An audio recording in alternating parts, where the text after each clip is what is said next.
Hi friends, ఎలా ఉన్నారు? బాగున్నారా? సిరి వాళ్ళ నాయనమ్మ ఈరోజు క్యాలీఫ్లవర్ ఎండు రొయ్యలు కర్రీ ఎలా చేసుకోవాలో చూద్దాం. సిరి అందరికి హాయ్ చెప్పమ్మా ఫ్రెండ్స్కి. హాయ్ ఫ్రెండ్స్ ఇదిగో క్యాలీఫ్లవర్. ముందుగా క్యాలీఫ్లవర్ కడుక్కోవడానికి వేడి నీళ్ళలో సాల్ట్. ఓకే ఫ్రెండ్స్, వేడి నీళ్ళల్లో పసుపు ఉప్పు వేసాను కదా, అందులో క్యాలీఫ్లవర్ వేస్తున్నాను. ముందుగా ఫ్రెండ్స్ 2 గంటల ఆయిల్. ఓకే ఫ్రెండ్స్, ఆయిల్ వేడెక్కింది. కట్ చేసి పెట్టుకున్న ఉల్లిపాయలు పచ్చిమిరపకాయలు,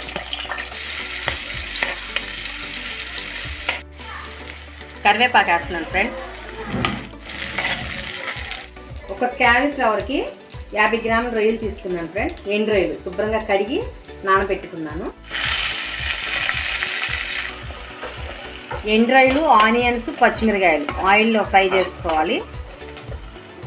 కట్ చేసి పెట్టుకున్న టమాటాలు 3 టమాటాలు తీసుకున్నాను ఫ్రెండ్స్. అలాగే ఇందులో salt 1 spoon.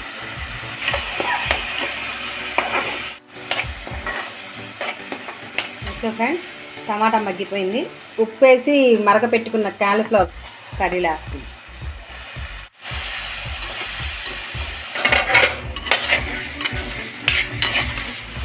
Okay friends, cauliflower కూడా బాగా మగ్గింది. దీంట్లో కారం వేసుకుందాం. ఓకే ఫ్రెండ్స్, నేను 2 స్పూన్ల కారం వేస్తున్నాను. ఓకే ఫ్రెండ్స్, కారం పచ్చివాసన పోయింది. వాటర్ పోస్తున్నా, కొంచెం వాటర్ పోసి ఉడికించుకోవాలి. ఓకే ఫ్రెండ్స్, కర్రీ అయిపోయింది.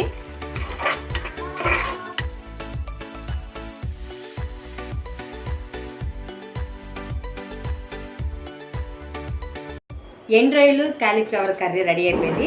ఎలాగుందో టేస్ట్ చేసి చూద్దాం రండి.